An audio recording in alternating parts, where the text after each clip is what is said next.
organização. Então, Carmen, conta aqui para o público, para as pessoas, quem é você, né? Um pouco da sua trajetória, uma trajetória peculiar, uma trajetória muito rica, não apenas de cursos, de teoria, mas de prática. Então, vamos lá. Boa tarde para todos vocês. Eu queria, primeiro de tudo, agradecer ao convite. Estou muito feliz de estar aqui. Acho que é muito importante um canal onde a gente tenha capacidade de falar sobre saúde mental. Saúde mental é importantíssimo, apesar da gente saber que a gente ainda está engatinhando aqui em termos de saúde mental no Brasil, a gente podia estar mais à frente, mas acho assim, quanto mais profissionais, né, se conscientizarem da importância do nosso trabalho, mais pessoas se beneficiarão. Então, muito obrigada, Márcio, por esse convite. É um prazer estar aqui para a gente bater esse papo, que a gente já bate muitas vezes, né? Mas, assim, sempre numa corrida, em horário de trabalho, um falando, o outro perguntando, e é sempre muito bom. Para falar um pouco dessa minha trajetória, né? Não só teórica, de cursos, mas a melhor parte que é a prática, né? Eu tenho que voltar lá atrás, sabe? Eu não posso falar da minha trajetória sem lembrar da minha infância. Da minha infância com uma pessoa muito, muito especial, que foi a minha avó. Uma das primeiras terapeutas ocupacionais aqui do Rio de Janeiro, que trabalhou com Nise da Silveira, que foi, assim, super à frente do seu tempo e que me carregava, porque nós éramos unidas, coladas. E onde estava Geni, estava Carmen. Não importa se Carmen tinha 3, 4 anos de idade. Geni, sobrenome? Geni Pereira da Silva Orozco. Pois é. E, então, Geni trabalhava no IPUB, Carmen ia a tiracolo. E lá, Carmen convivia na maior harmonia, naquele espaço dos pacientes internados. Eu nem sabia o que era aquilo, estava sempre bem ali, né? Sempre à vontade. Fala para as pessoas onde era esse instituto. O Instituto de Psiquiatria da Universidade do Brasil, ali na Praia Vermelha, né? Fazia parte da Universidade do Brasil, que agora é a Universidade Federal do Rio de Janeiro. Minha avó era terapeuta ocupacional lá, e nós íamos sempre. Ela ia trabalhar e eu ia, ela me carregava. Então, onde minha avó estava trabalhando e que tinha a possibilidade, óbvio, né, de me levar naquele dia, ou uma festividade que ia ter lá no Instituto, eu estava junto.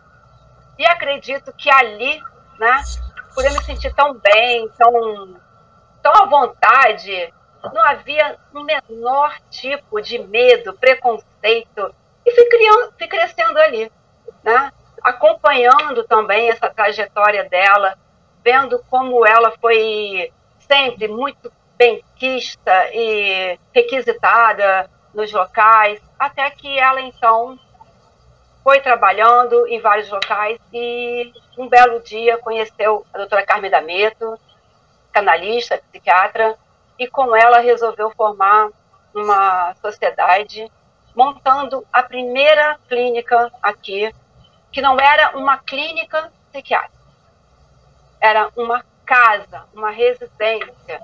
O nome chamava-se Pensão Protegida Margaridas. E ali não tinha nada do que se estava acostumado a ver em tratamentos psiquiátricos de pacientes internados. Pacientes crônicos, pacientes esquizofrênicos, às vezes, de muito, muito tempo, com maus tratos no sentido de estarem sendo maltratados, ou seja, um tratamento inadequado, muito dopados, e ali realmente começou uma mudança. E eu fui passando por isso, assistindo a tudo isso, e resolvi então fazer a psicologia, e fui para a UERJ, passei para a UERJ, entrei na psicologia da UERJ, e desde o momento em que eu entrei na UERJ, já era claro e nítido na minha cabeça que era esse o caminho que eu queria seguir. Eu já me sentia muito à vontade. A tua influência, quer dizer, você tinha a sua avó, a dona Geni, que eu tive o prazer de conhecer. E ela te estimulava, ela te estimulava nesse teu caminho, né? Te estimulou a fazer psicologia. Sempre me estimulou.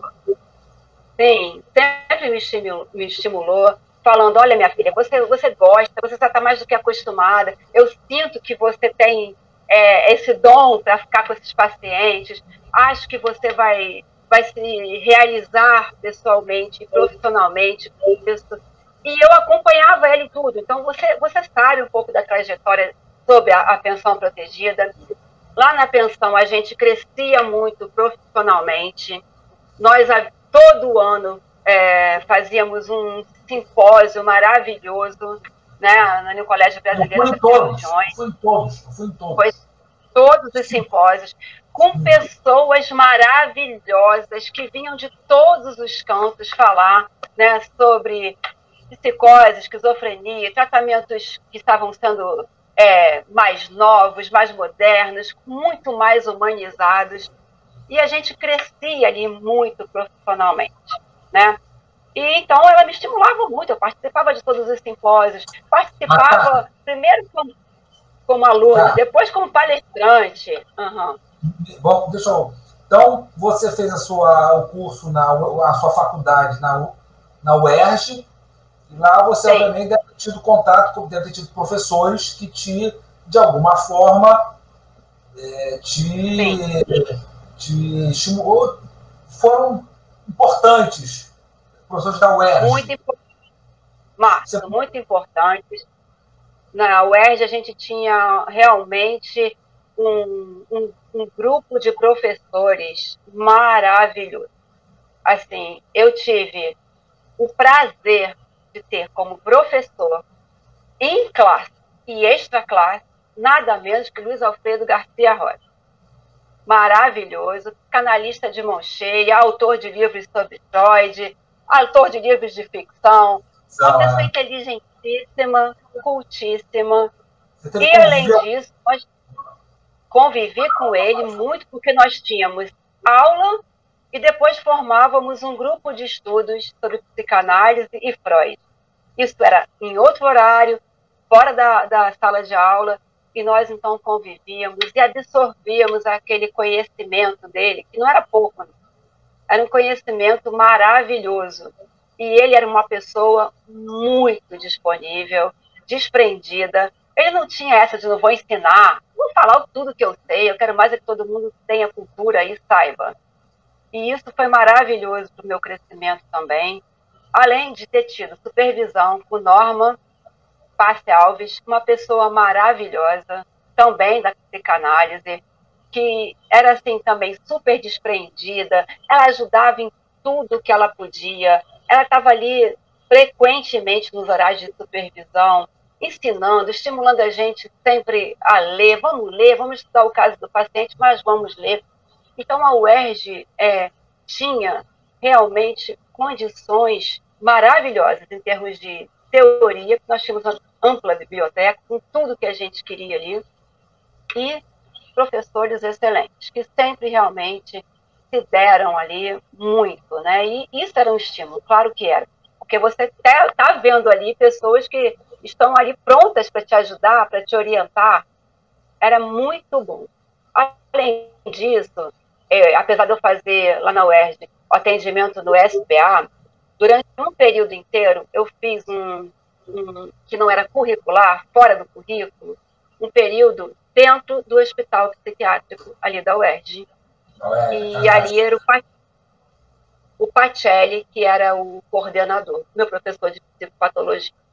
Então, era riquíssima a nossa experiência, a gente convivia muito ali com os pacientes. Nessa época, o Pacelli também já estava pensando numa coisa mais humanizada, em fornecer aos pacientes um ambiente mais saudável, um ambiente que não parecesse realmente uma coisa hospitalar e medicamentosa. E era muito bom. E oferecer...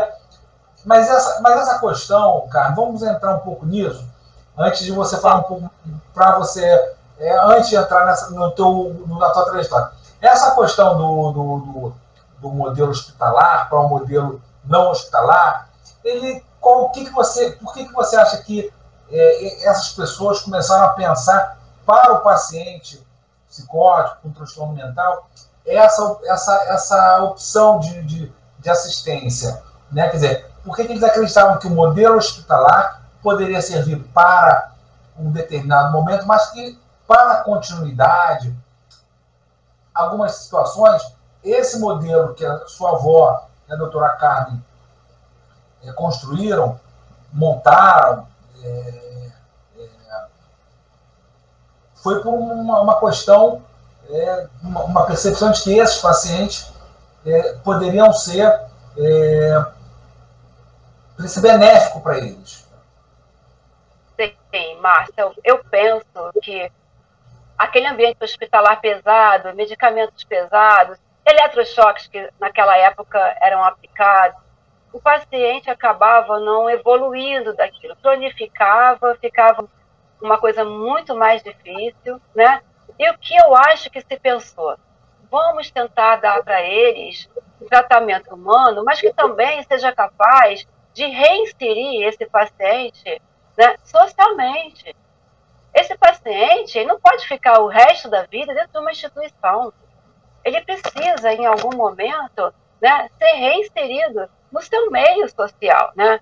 Ele precisa saber que tem uma família lá fora e que ele pode conviver com essa família. E que ele precisa, né, ter toda uma orientação, um cuidado e um tratamento que permitam que ele vá em casa, que ele conviva com a família, que ele se sinta acolhido novamente. Porque era uma coisa muito fria, né? O paciente ficava internado numa instituição, às vezes nem visita tinha, a família às vezes perdia até o contato com o paciente, nem sabia mais que o paciente estava ali vivo. E então a gente pensou, né? Elas pensaram, porque eu já estava lá quando tudo estava criado. Né? Esse paciente tem que voltar para a sociedade. E ele tem que conviver com outras pessoas. Ele também tem que exercitar, né, a saúde mental dele para que ele possa fazer esse esforço de voltar a viver no seio familiar, ou pelo menos não voltar a viver integralmente, mas que ele possa passar um tempo com a sua família, possa ir à rua, possa ter direito de frequentar os lugares onde todas as pessoas frequentam, porque eles não tinham esse direito. Ficavam trancafiados, né? Bom, aí você terminou o ERJ, já trabalhava na Margaridas, na pensão Margaridas, tá. Você se formou psicóloga já trabalhando lá? Já trabalhando lá, exatamente. Aí, já trabalhando lá.